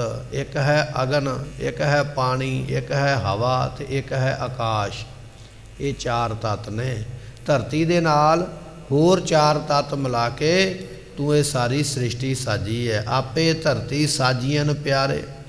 ਪਰਮਾਤਮਾ ਇੱਕ ਧਰਤੀ ਦਾ ਤੱਤ ਹੈ, ਅਤੇ ਪਿੱਛੇ ਟੰਕ ਚੜਾਇਆ। ਇਹਦੇ ਨਾਲ 4 ਤੱਤ ਹੋਰ ਮਿਲਾ ਕੇ ਅੱਗ, ਪਾਣੀ, ਹਵਾ ਤੇ ਆਕਾਸ਼, ਤੂੰ ਇਹ ਸਾਰੀ ਸ੍ਰਿਸ਼ਟੀ ਨੂੰ ਸਾਜਿਆ ਹੈ, ਤੂੰ ਸਾਰੀ ਸ੍ਰਿਸ਼ਟੀ ਨੂੰ ਬਣਾਇਆ ਹੈ। ਤੂੰ ਇਹਨਾਂ 5 ਤੱਤਾਂ ਦੇ ਨਾਲ ਸਾਰੀ ਸ੍ਰਿਸ਼ਟੀ ਨੂੰ, ਸਰੀਰਾਂ ਨੂੰ ਬਣਾਉਣ ਵਾਲਾ ਹੈ। ਫਿਰ ਮਹਾਰਾਜ ਬਖਸ਼ਿਸ਼ ਕਰਦੇ ਹਨ। ਆਪੇ ਧਰਤੀ ਸਾਜਨ ਪਿਆਰਾ, ਪਿੱਛੇ ਟੰਕ ਚੜਾਇਆ। ਪਾਤਸ਼ਾਹ ਕਹਿਣ ਲੱਗੇ ਇਹ ਜਿਹੜੀ ਬੁੱਧੀ ਰੂਪ ਧਰਤੀ ਹੈ ਨਾ ਭਾਈ, ਇਹਦੇ ਪਿੱਛੇ 4 ਟੰਕ ਕਹੀਏ, 4 ਗੁਣ ਜਿਹੜੇ ਨੇ ਉਹਨਾਂ ਨੂੰ ਧਾਰਨ ਕੀਤਾ ਹੈ। ਜਿਵੇਂ ਹੈ ਕਿ ਬੈਰਾਗ, ਦੂਜਾ ਹੈ ਵਿਵੇਕ, ਸੋ ਤੀਜਾ ਹੈ ਖੱਟ ਸੰਪਤੀ, ਤੇ ਚੌਥਾ ਹੈ ਮਮੋਖ ਇੱਛਾ। ਇਹ 4 ਗੁਣ ਦਿੱਤੇ ਬੁੱਧੀ ਰੂਪ ਧਰਤੀ ਨੂੰ ਮੁਕਤ ਹੋਣ ਵਾਸਤੇ। ਸੋ ਵੈਰਾਗ ਤੋਂ ਭਾਵ ਹੈ ਦੁਨੀਆ ਦੇ ਵੱਲੋਂ ਉਪਰਾਮ ਹੋ ਜਾਣਾ, ਦੁਨੀਆ ਦੀ ਮੋਹ ਮਮਤਾ ਪਦਾਰਥਾਂ ਤੋਂ ਪਰੇ ਹੋ ਜਾਣਾ, ਲਾਲਚ ਆਉਣਾ ਹੀ ਨਾ ਮਨ ਦੇ ਵਿੱਚ, ਇਹਨੂੰ ਵੈਰਾਗ ਕਿਹਾ ਜਾਂਦਾ ਹੈ। ਦੂਜਾ ਹੈ ਵਿਵੇਕ, ਵਿਵੇਕ ਤੋਂ ਭਾਵ ਹੈ ਗਿਆਨ, ਗਿਆਨ ਹੋ ਜਾਣਾ, ਸੋਝੀ ਹੋ ਜਾਣੀ, ਪਤਾ ਲੱਗ ਜਾਣਾ ਕਿ ਮੈਂ ਦੁਨੀਆ ਵਿੱਚ ਕਿਸ ਵਾਸਤੇ ਆਇਆ। ਤੇ ਮਮੋਕਸ਼ ਤੋਂ ਭਾਵ ਹੈ ਮੋਕਸ਼ ਦੀ ਇੱਛਾ, ਮੁਕਤੀ ਦੀ ਇੱਛਾ। ਇਹ 4 ਗੁਣ ਨੇ। ਮਹਾਰਾਜ ਕਹਿਣ ਲੱਗੇ ਆਪੇ ਧਰਤੀ ਸਾਜੀਅਨ ਪਿਆਰੇ, ਉਸ ਪਰਮਾਤਮਾ ਨੇ ਆਪ ਹੀ ਗੁਰਮੁਖੋ ਬੁੱਧੀ ਰੂਪੀ ਧਰਤੀ ਸਾਜੀ ਹੈ, ਪਿੱਛੇ ਟੰਕ ਚੜਾਇਆ। ਇਹ ਜਿਹੜੇ 4 ਸਾਧਨ ਨੇ ਨਾ ਮੁਕਤ ਹੋਣ ਵਾਸਤੇ, ਇਹ ਵੀ ਪਰਮਾਤਮਾ ਨੇ ਆਪ ਹੀ ਪਿੱਛੇ ਬਣਾ ਕੇ ਇਸ ਜੀਵ ਨੂੰ ਸੰਸਾਰ ਤੋਂ ਮੁਕਤ ਕੀਤਾ ਹੈ। ਇਹਦੀ ਬੁੱਧੀ ਵਿੱਚ 4 ਸਾਧਨ ਦਿੱਤੇ ਨੇ। ਮੈਂ ਮੋਕਸ਼ ਮੁਕਤੀ ਨੂੰ ਲੈਣਾ ਹੈ, ਮੈਂ ਵੈਰਾਗ ਨੂੰ ਲੈਣਾ ਹੈ, ਇਸੇ ਤਰ੍ਹਾਂ ਮੈਂ ਗਿਆਨ ਨੂੰ ਲੈਣਾ ਹੈ। ਇਹ ਸਾਰੇ ਗੁਣ ਦੇ ਕੇ ਪਰਮਾਤਮਾ ਆਪ ਹੀ ਇਹਨਾਂ ਜੀਵਾਂ ਨੂੰ ਸੰਸਾਰ ਤੋਂ ਮੁਕਤ ਕਰਦਾ ਹੈ। ਮੇਰੇ ਮਨ ਹਰ ਹਰ ਧਿਆਏ ਸੁਖ ਪਾਇਆ। ਮਨਾ ਜਿਨ੍ਹਾਂ ਨੇ ਤੇਰੇ ਤੋਂ ਪਹਿਲਾਂ ਹਰ ਹਰ ਪਰਮੇਸ਼ਰ ਦੇ ਨਾਮ ਨੂੰ ਧਿਆਇਆ ਹੈ, ਉਹਨਾਂ ਨੇ ਸੁਖ ਪਾਇਆ ਹੈ। ਜਿੰਨੇ ਸਾਡੇ ਤੋਂ ਪਹਿਲਾਂ ਹੋਏ ਨਾ ਦੁਨੀਆ ਵਿੱਚ, ਉਹਨਾਂ ਨੇ ਨਾਮ ਜਪ ਕੇ ਸੁਖ ਪਾਇਆ ਹੈ। ਜਿਹੜੇ ਹੁਣ ਵੀ ਦੁਨੀਆ ਵਿੱਚ ਆਏ ਨੇ ਉਹ ਨਾਮ ਜਪਣਗੇ ਤੇ ਨਾਮ ਜਪ ਕੇ ਸੁਖ ਪਾਉਣਗੇ। ਜਿਹੜੇ ਤੇਰੇ ਤੋਂ ਬਾਅਦ ਵਿੱਚ ਦੁਨੀਆ ਤੇ ਆਉਣਗੇ, ਹਰ ਹਰ ਧਿਆਏ, ਜਿਹੜੇ ਜਿਹੜੇ ਹਰੀ ਹਰ ਪਰਮੇਸ਼ਰ ਨੂੰ ਧਿਆਉਣਗੇ, ਸੁਖ ਪਾਇਆ, ਉਹਨਾਂ ਨੂੰ ਆਉਣ ਵਾਲੇ ਸਮੇਂ ਵਿੱਚ ਸੁਖ ਪ੍ਰਾਪਤ ਹੋਵੇਗਾ। ਹਰ ਹਰ ਨਾਮ ਨਿਧਾਨ ਹੈ ਪਿਆਰਾ, ਗੁਰਪੁਰਾ ਮਿੱਠਾ ਲਾਇਆ। ਪਰਮੇਸ਼ਰ ਦਾ ਨਾਮ ਇਹ ਤੇ ਇੱਕ ਮਿੱਠਾ ਖਜ਼ਾਨਾ ਹੈ ਭਾਈ। ਰੱਬ ਦੇ ਨਾਮ ਦਾ ਖਜ਼ਾਨਾ ਬੜਾ ਮਿੱਠਾ ਹੈ, ਪਰ ਇਹ ਮਿੱਠਾ ਉਦੋਂ ਲੱਗਦਾ ਹੈ ਗੁਰਪੂਰਾ ਮਿੱਠਾ ਲਾਇਆ, ਜਦੋਂ ਪੂਰਿਆਂ ਗੁਰਾਂ ਨੇ ਬਖਸ਼ਿਸ਼ ਕੀਤੀ। ਨਾਮ ਵੀ ਮਿੱਠਾ ਤਾਂ ਹੀ ਲੱਗਣਾ। ਹੁਣ ਇੱਕ ਬੰਦਾ ਉਹ ਹੈ ਸਾਡੇ ਘਰ ਦੇ ਵਿੱਚ ਜਾਂ ਸਾਡੇ ਗੁਆਂਢ ਦੇ ਵਿੱਚ, ਸਾਡੇ ਜਿੱਥੇ ਅਸੀਂ ਰਹਿੰਦੇ ਹਾਂ ਕਲੋਨੀ ਦੇ ਵਿੱਚ, ਪਿੰਡ ਦੇ ਵਿੱਚ, ਜਿਹੜਾ ਹਰ ਵੇਲੇ ਬਾਣੀ ਪੜ੍ਹਦਾ, ਹਰ ਵੇਲੇ ਨਾਮ ਜਪਦਾ ਪਿਆ। ਇੱਕ ਬੰਦਾ ਉਹ ਹੈ ਜਿਹੜਾ ਨਾਮ ਸੁਣ ਕੇ ਭੱਜ ਹੀ ਜਾਂਦਾ ਵੀ ਮੈਨੂੰ ਚੰਗਾ ਨਹੀਂ ਲੱਗਦਾ। ਹੁਣ ਹੈ ਦੋਵੇਂ ਹੀ ਇਨਸਾਨ, ਦੋਨਾਂ ਨੂੰ ਹੀ ਅਕਲ ਸੋਝੀ ਰੱਬ ਨੇ ਦਿੱਤੀ ਹੈ, ਪਰ ਇੱਕ ਨਾਮ ਨੂੰ ਜਪਦਾ ਪਿਆ, ਉਹਨੂੰ ਸਵਾਦ ਆਉਂਦਾ ਪਿਆ, ਉਹ ਕਹਿੰਦਾ ਮੈਂ ਛੱਡ ਹੀ ਨਹੀਂ ਸਕਦਾ। ਦੂਜਾ ਆਖਦਾ ਮੈਂ ਜਪ ਹੀ ਨਹੀਂ ਸਕਦਾ। ਇਹ ਤੇ ਗੁਰੂ ਕਿਰਪਾ ਕਰੇ ਤਾਂ ਇਹ ਦਾਤਾਂ ਪ੍ਰਾਪਤ ਹੁੰਦੀਆਂ। ਕਹਿਣ ਲੱਗੇ ਹਰ ਹਰ ਨਾਮ ਨਿਧਾਨ ਹੈ। ਰੱਬ ਦਾ ਨਾਮ ਹੈ ਤੇ ਨਿਧਾਨ ਖਜ਼ਾਨਾ, ਪਰ ਗੁਰ ਪੂਰਾ ਮਿੱਠਾ ਲਾਇਆ। ਜਿਹਦੇ ਤੇ ਪੂਰਾ ਗੁਰੂ ਕਿਰਪਾ ਕਰਦਾ, ਨਾਮ ਮਿੱਠਾ ਉਹਨੂੰ ਲੱਗਦਾ, ਉਹਨੂੰ ਨਾਮ ਦਾ ਸਵਾਦ ਆਉਂਦਾ ਹੈ। ਉਹ ਫਿਰ ਨਾਮ ਨੂੰ ਛੱਡ ਨਹੀਂ ਸਕਦਾ। ਕਹਿੰਦਾ ਮੈਂ ਤੇ ਜਪਾਂਗਾ ਭਾਈ, ਮੈਂ ਤੇ ਹੋਰ ਜਪਾਂਗਾ, ਕੱਲ ਥੋੜ੍ਹਾ ਜਪਿਆ ਅੱਜ ਵੱਧ ਜਪਾਂਗਾ। ਜਿਨ੍ਹਾਂ ਤੇ ਗੁਰੂ ਬਖਸ਼ਿਸ਼ ਕਰਦਾ, ਰਸ ਵੀ ਉਹਨਾਂ ਨੂੰ ਹੀ ਆਉਂਦਾ ਹੈ, ਉਹਨਾਂ ਨੂੰ ਨਾਮ ਦਾ ਸਵਾਦ ਆਉਣ ਲੱਗ ਪੈਂਦਾ ਹੈ। ਰਾਉ ਆਪੇ ਧਰਤੀ ਆਪ ਜਲ ਪਿਆਰਾ, ਆਪੇ ਕਰੇ ਕਰਾਇਆ। ਪਰਮਾਤਮਾ ਧਰਤੀ ਆਪ ਹੈ, ਉਹ ਜਲ ਵੀ ਆਪ ਹੈ, ਆਪੇ ਕਰੇ ਕਰਾਇਆ, ਆਪੇ ਹੀ ਸਾਰੇ ਕਾਰਜਾਂ ਨੂੰ ਕਰਨ ਵਾਲਾ ਹੈ। ਐਸਾ ਉਹ ਪਰਮਾਤਮਾ ਹੈ ਵੀ ਪਾਣੀ ਰੂਪ ਵੀ ਆਪ ਹੈ, ਧਰਤੀ ਰੂਪ ਵੀ ਆਪ ਹੈ, ਆਪੇ ਕਰੇ ਸਾਰੇ ਕਾਰਜਾਂ ਨੂੰ ਕਰਨ ਵਾਲਾ ਵੀ ਆਪ ਹੈ, ਕਰਾਇਆ ਕਰਾਉਣ ਵਾਲਾ ਵੀ ਆਪ ਹੈ। ਆਪੇ ਧਰਤੀ ਕਹੀਏ ਬੁੱਧੀ ਰੂਪ ਪਰਮਾਤਮਾ ਹੈ, ਆਪ ਹੀ ਪ੍ਰੇਮ ਰੂਪੀ ਜਲ ਵੀ ਹੈ। ਸੋ ਪ੍ਰੇਮ ਵੀ ਆਪ ਕਰਾਉਣ ਵਾਲਾ, ਬੁੱਧੀ ਵੀ ਆਪ ਦੇਣ ਵਾਲਾ, ਆਪ ਹੀ ਸਾਰੇ ਕਾਰਜਾਂ ਨੂੰ ਕਰਨ ਵਾਲਾ, ਪ੍ਰੇਮ ਦੇ ਕੇ ਆਪ ਹੀ ਸਾਰੇ ਕਾਰਜਾਂ ਨੂੰ ਕਰਾਉਣ ਵਾਲਾ, ਸਮਰੱਥਾ ਦੇ ਕੇ ਐਸੀ ਉਹ ਬਖਸ਼ਿਸ਼ ਕਰਦਾ ਹੈ। ਆਪੇ ਹੁਕਮ ਵਰਤਦਾ ਪਿਆਰਾ, ਜਲ ਮਾਟੀ ਬੰਦਰ ਖਾਇਆ। ਪਰਮਾਤਮਾ ਦੇ ਹੁਕਮ ਦੇ ਵਿੱਚ ਗੁਰਮੁਖੋ ਜਲ ਜਿਹੜਾ ਪਾਣੀ ਹੈ ਨਾ, ਮਾਟੀ ਬੰਦ ਰਹਾਇਆ। ਇਸ ਪਾਣੀ ਦੇ ਵਿੱਚ ਉਸਨੇ ਮਿੱਟੀ ਧਰਤੀ ਨੂੰ ਬੰਨ੍ਹ ਕੇ ਰੱਖਿਆ ਹੋਇਆ। ਜੇ ਆਪਾਂ ਵਿਚਾਰ ਕਰੀਏ ਨਾ, ਕਹਿਣ ਲੱਗੇ 10 ਹਿੱਸੇ ਪਾਣੀ ਹੈ, ਇੱਕ ਹਿੱਸਾ ਧਰਤੀ ਹੈ, ਪਰ ਫਿਰ ਵੀ ਉਹ ਪਾਣੀ ਧਰਤੀ ਨੂੰ ਡੋਬ ਨਹੀਂ ਸਕਦਾ। 10 ਕਿਲੋ ਪਾਣੀ ਪਾ ਲਵੋ, 1 ਕਿਲੋ ਮਿੱਟੀ ਰੱਖ ਲਵੋ, ਇਹ ਹਿਸਾਬ ਕਿਤਾਬ ਹੈ ਸ੍ਰਿਸ਼ਟੀ ਦਾ। ਹੁਣ 1 ਕਿਲੋ ਮਿੱਟੀ ਜਿਹੜੀ ਹੈ 10 ਕਿਲੋ ਪਾਣੀ ਨੂੰ ਰੋਕ ਨਹੀਂ ਸਕਦੀ, ਡੁੱਬ ਜਾਏਗੀ ਵਿੱਚ। ਪਰ ਪਰਮਾਤਮਾ ਨੇ ਵੇਖੋ 10 ਹਿੱਸੇ ਸਮੁੰਦਰਾਂ ਦਾ ਪਾਣੀ ਬਣਾ ਕੇ, 1 ਹਿੱਸਾ ਧਰਤੀ ਬਣਾ ਕੇ, ਪਰ ਦੋਨਾਂ ਨੂੰ ਥਾਂ ਥਾਈਂ ਟਿਕਾ ਕੇ ਰੱਖਿਆ ਹੋਇਆ। ਪਾਤਸ਼ਾਹ ਕਹਿਣ ਲੱਗੇ ਆਪੇ ਹੁਕਮ ਵਰਤਦਾ ਪਿਆਰਾ। ਉਸ ਅਕਾਲ ਪੁਰਖ ਦੇ ਹੁਕਮ ਦੇ ਵਿੱਚ ਜਲ ਮਾਟੀ ਬੰਦ ਰਹਾਇਆ। ਜਲ ਜਿਹੜਾ ਪਾਣੀ ਹੈ ਇਹਦੇ ਵਿੱਚ ਉਸਨੇ ਮਿੱਟੀ ਨੂੰ ਬੰਨ੍ਹ ਕੇ ਰੱਖਿਆ ਹੋਇਆ, ਮਿੱਟੀ ਨੂੰ ਟਿਕਾ ਕੇ ਰੱਖਿਆ ਹੋਇਆ ਪਾਣੀ ਦੇ ਵਿੱਚ। ਪਾਣੀ ਮਿੱਟੀ ਨੂੰ ਡੋਬ ਨਹੀਂ ਸਕਿਆ, ਡੋਬ ਨਹੀਂ ਸਕੇਗਾ, ਕਿਉਂਕਿ ਅਕਾਲ ਪੁਰਖ ਦਾ ਹੁਕਮ ਹੈ, ਉਹਦੇ ਹੁਕਮ ਤੋਂ ਬਾਹਰ ਹੀ ਨਹੀਂ ਹੁੰਦਾ ਹੈ। ਆਪੇ ਹੀ ਭਉ ਪਾਇਦਾ ਪਿਆਰਾ, ਬਨ ਬੱਕਰੀ ਸਿਹੋਂ ਹੰਡਾਇਆ। ਪਰਮਾਤਮਾ ਆਪ ਹੀ ਭਉ ਕਹੀਏ ਡਰ ਪਾਉਂਦਾ ਹੈ। ਉਸ ਪਰਮਾਤਮਾ ਦੇ ਡਰ ਦੇ ਵਿੱਚ ਬਨ ਬੱਕਰੀ, ਜਿਹੜੀ ਬੱਕਰੀ ਹੈ ਨਾ, ਸੀਹੋ ਹੰਡਾਇਆ। ਸੀਹੋ ਨਾਮ ਸ਼ੇਰ ਦਾ ਹੈ। ਕਹਿਣ ਲੱਗੇ ਬੱਕਰੀ ਤੇ ਸ਼ੇਰ ਨੂੰ ਇਕੱਠਿਆਂ ਰਹਿਣ ਦਾ ਜੇ ਹੁਕਮ ਕਰ ਦੇਵੇ ਤੇ ਉਹਦਾ ਇੰਨਾ ਡਰ ਹੈ, ਬੱਕਰੀ ਸ਼ੇਰ ਦਾ ਕੁਝ ਨਹੀਂ ਵਿਗਾੜ ਸਕਦੀ, ਸ਼ੇਰ ਬੱਕਰੀ ਦਾ ਕੁਝ ਨਹੀਂ ਵਿਗਾੜ ਸਕਦਾ। ਉਹ ਐਸਾ ਸਮਰੱਥਾ ਰੱਖਦਾ ਪ੍ਰਮਾਤਮਾ। ਹੈ ਦੋਨੇ ਇੱਕ ਦੂਜੇ ਦੇ ਵਿਰੋਧੀ, ਪਰ ਪ੍ਰਮਾਤਮਾ ਚਾਹਵੇ ਤੇ ਵਿਰੋਧੀਆਂ ਨੂੰ ਵੀ ਇਕੱਠੇ ਕਰ ਦਿੰਦਾ। ਬੱਕਰੀ ਤੇ ਸ਼ੇਰ ਨੂੰ ਇਕੱਠੇ ਰਹਿਣ ਵਾਸਤੇ ਮਜਬੂਰ ਕਰ ਦਿੰਦਾ ਆਪਣੇ ਡਰ ਦੇ ਵਿੱਚ। ਆਪਾਂ ਜਾਣਦੇ ਹਾਂ ਨਾ ਕੀਰਤਪੁਰ ਸਾਹਿਬ ਦੀ ਧਰਤੀ ਤੇ ਇੱਥੇ ਬੁੱਢਨ ਸ਼ਾਹ ਨਾਮ ਦਾ ਇੱਕ ਫਕੀਰ ਰਹਿੰਦਾ। ਉਮਰਾਂ ਕਹਿੰਦੇ ਬੜੀ ਲੰਮੀ ਹੈ। ਗੁਰੂ ਨਾਨਕ ਸਾਹਿਬ ਪਾਤਸ਼ਾਹ ਮਹਾਰਾਜ ਜੀਆਂ ਨੇ ਇੱਥੇ ਜਦੋਂ ਚਰਨ ਪਾਏ, ਨਮਸਕਾਰ ਕੀਤੀ ਤੇ ਸਤਿਗੁਰਾਂ ਨੂੰ ਛਕਣ ਵਾਸਤੇ ਇਸਨੇ ਦੁੱਧ ਦਾ ਪਿਆਲਾ ਭੇਟ ਕੀਤਾ। ਮਹਾਰਾਜ ਕਹਿਣ ਲੱਗੇ ਬੁੱਢਨ ਸ਼ਾਹ ਸਾਈਂ ਹੁਣ ਨਹੀਂ, 6ਵੇਂ ਰੂਪ ਦੇ ਵਿੱਚ ਆਵਾਂਗੇ, ਉਦੋਂ ਅਸੀਂ ਇੱਥੇ ਤੇਰੇ ਕੋਲ ਪਹੁੰਚਾਂਗੇ, ਉਦੋਂ ਤੇਰੇ ਇਸ ਦੁੱਧ ਨੂੰ ਅਸੀਂ ਅੰਗੀਕਾਰ ਕਰਾਂਗੇ। ਤੇ ਇਤਿਹਾਸ ਇਹ ਗੱਲ ਕਹਿੰਦਾ ਹੈ ਕਿ ਬੁੱਢਨ ਸ਼ਾਹ ਦੇ ਜਿਹੜੇ ਸ਼ੇਰ ਸਨ ਉਹ ਬੱਕਰੀਆਂ ਨੂੰ ਚਾਰ ਕੇ ਲੈ ਕੇ ਆਉਂਦੇ। ਜੰਗਲ ਦੇ ਵਿੱਚ ਬੱਕਰੀਆਂ ਚਰਦੀਆਂ, ਸ਼ੇਰ ਉਹਨਾਂ ਦੀ ਰਾਖੀ ਕਰਦੇ। ਉਹ ਬੱਕਰੀਆਂ ਚਰ ਕੇ ਆਪੇ ਹੀ ਵਾਪਸ ਆ ਜਾਂਦੀਆਂ ਅਤੇ ਸ਼ੇਰ ਪਹਿਰੇ 'ਤੇ ਬੈਠਾ ਰਹਿੰਦਾ। ਸਮਾਂ ਬਤੀਤ ਹੁੰਦਾ ਗਿਆ। ਗੁਰੂ ਹਰਗੋਬਿੰਦ ਪਾਤਸ਼ਾਹ ਮਹਾਰਾਜ ਜੀਆਂ ਦੇ ਘਰੇ ਵੱਡੇ ਸਪੁੱਤਰ ਬਾਬਾ ਗੁਰਦਿੱਤਾ ਸਾਹਿਬ ਜੀ ਫਿਰ ਹੋਏ। ਬਾਬਾ ਗੁਰਦਿੱਤਾ ਸਾਹਿਬ ਜੀਆਂ ਨੂੰ ਫਿਰ ਹੁਕਮ ਲੱਗਾ ਕਿ ਜਾਓ ਜਾ ਕੇ ਆਪਣਾ ਇੱਕ ਨਗਰ ਵਸਾਓ। ਉਹਨਾਂ ਨੇ ਫਿਰ ਕੀਰਤਪੁਰ ਸਾਹਿਬ ਦੀ ਧਰਤੀ 'ਤੇ ਆ ਕੇ ਇਸ ਸ਼ਹਿਰ ਨੂੰ ਵਸਾਇਆ ਬਾਬਾ ਗੁਰਦਿੱਤਾ ਜੀਆਂ ਨੇ। ਉਦੋਂ ਫਿਰ ਬੁੱਢਨ ਸ਼ਾਹ ਫਕੀਰ ਨੂੰ ਮਿਲੇ, ਬਚਨ ਬਿਲਾਸ ਹੋਏ। ਅੱਜ ਵੀ ਆਪ ਸੰਗਤਾਂ ਉਹਨਾਂ ਸਥਾਨਾਂ ਦੇ ਦਰਸ਼ਨ ਕਰਦੇ ਹੋ। ਸੋ ਪਾਤਸ਼ਾਹ ਕਹਿਣ ਲੱਗੇ ਇਹ ਉਹਦਾ ਹੁਕਮ ਹੀ ਹੈ ਭਾਈ। ਜਦੋਂ ਹੁਕਮ ਕਰਦਾ ਹੈ ਨਾ ਤੇ ਬੁੱਢਨ ਸ਼ਾਹ ਸਾਈਂ ਵਰਗੇ ਫਕੀਰਾਂ ਦੀਆਂ ਬੱਕਰੀਆਂ ਸ਼ੇਰ ਚਾਰ ਕੇ ਲੈ ਕੇ ਆਉਂਦੇ।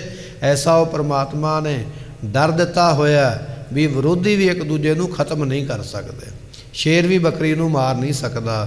ਐਸੀ ਉਹਦੀ ਕਿਰਪਾ ਹੈ। ਫਿਰ ਮਹਾਰਾਜ ਇਹ ਜਿਹੜੀ ਪੰਕਤੀ ਹੈ ਇਹਨੂੰ ਸਾਨੂੰ ਫਿਰ ਬਖਸ਼ਿਸ਼ ਕਰਦੇ ਹਨ। ਆਪੇ ਹੀ ਭਉ ਪਾਇਦਾ ਪਿਆਰਾ, ਬਨ ਬੱਕਰੀ ਸਿਹੋਂ ਹੰਡਾਇਆ। ਡਰ ਇੰਨਾ ਪਾਇਆ, ਬੱਕਰੀ ਕੀ ਧਰਤੀ ਤੇ ਸ਼ੀਂ ਕੀ, ਸ਼ੀਂ ਕਹੀਏ ਸ਼ੇਰ ਨੂੰ।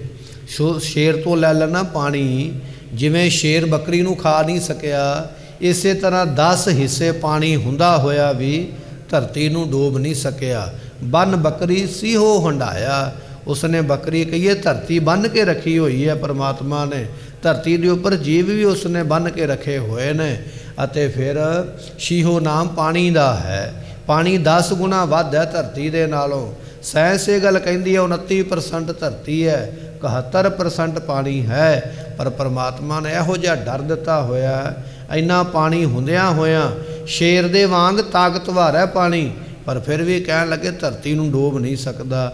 ਇਹ ਪਰਮਾਤਮਾ ਦਾ ਹੁਕਮ ਹੈ। ਆਪੇ ਕਾਸ਼ਟ ਆਪ ਹਰ ਪਿਆਰਾ, ਵਿੱਚ ਕਾਸ਼ਟ ਅਗਨ ਰਖਾਇਆ। ਕਾਸ਼ਟ ਕਹੀਏ ਲੱਕੜ ਵੀ ਪਰਮਾਤਮਾ ਆਪ ਹੀ ਹੈ। ਆਪੇ ਕਾਸ਼ਟ, ਲੱਕੜ ਵੀ ਆਪ ਹੈ, ਆਪ ਹਰ ਪਿਆਰਾ। ਹਰ ਤੋਂ ਇੱਥੇ ਭਾਵ ਲੈ ਲੈਣਾ ਗੁਰਮੁਖੋ ਅੱਗ। ਲੱਕੜ ਵੀ ਆਪ ਹੈ, ਅੱਗ ਵੀ ਆਪ ਹੈ।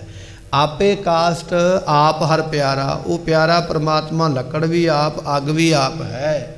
ਵਿੱਚ ਕਾਸ਼ਟ ਅਗਨ ਰਖਾਇਆ। ਤੇ ਵੇਖੋ ਉਹਨੇ ਹਰੇਕ ਲੱਕੜ ਦੇ ਵਿੱਚ ਅੱਗ ਰੱਖੀ ਹੋਈ ਹੈ, ਪਰ ਮਜਾਲ ਹੈ ਵੀ ਅੱਗ ਕਿਤੇ ਲੱਕੜ ਨੂੰ ਸਾੜ ਜਾਵੇ। ਸਗਲ ਬਨਸਪਤ ਮਹਿ ਬੈ ਸੰਤਰ, ਸਗਲ ਦੂਧ ਮੈਂ ਘੀਆ।